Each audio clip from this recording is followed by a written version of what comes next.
Macam mana nak daftar kelas online? Hey, aku boleh explain. Thank you. I got this.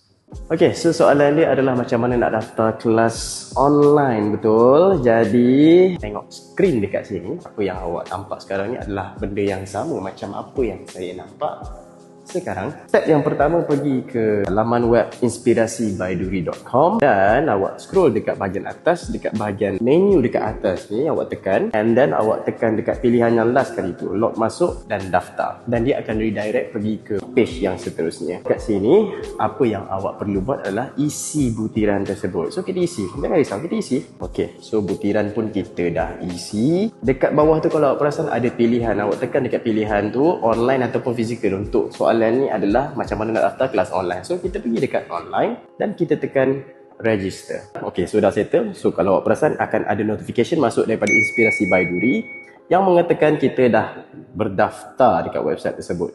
So kita verify saja, tekan je link tu. Okay, dah verify. So kita pergi balik kepada page tadi.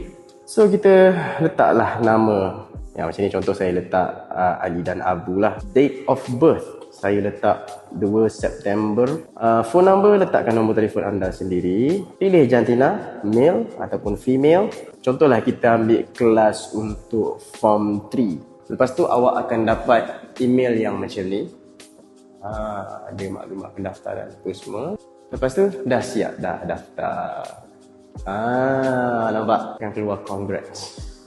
So macam tu je lah. Nak daftar kelas online dekat pusat tuition kami ni tak susah pun. So let's go, kita try login.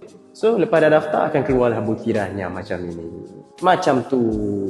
Dan selain daripada daftar dekat website, boleh juga daftar dekat aplikasi Inspirasi Baiduri. Boleh cari di Google Play Store ataupun dekat App Store untuk iOS. Paparan dia lebih kurang sama, langkah dia pun 100% sama. So jangan risau. Untuk website dan juga application menggunakan langkah dan juga paparannya lebih kurang sama macam apa yang saya tunjuk. So dekat application tu awak akan boleh buat pembayaran secara terus dekat application. Awak boleh download slides, boleh download nota, dan juga awak boleh tengok recording kelas untuk kelas-kelas yang dah berlangsung sebelum-sebelum ini. Just andai kata awak tak sempat masuk kelas, jangan risau, kita ada recording. So kalau ada apa-apa soalan lagi, boleh komen dekat bawah ataupun boleh follow account ini untuk tahu lebih banyak informasi dan juga banyak lagi konten-konten yang akan mendatang pada masa-masa yang akan datang. Alright, so kita jumpa di video yang seterusnya. Bye-bye. Knowledge is power. Assalamualaikum.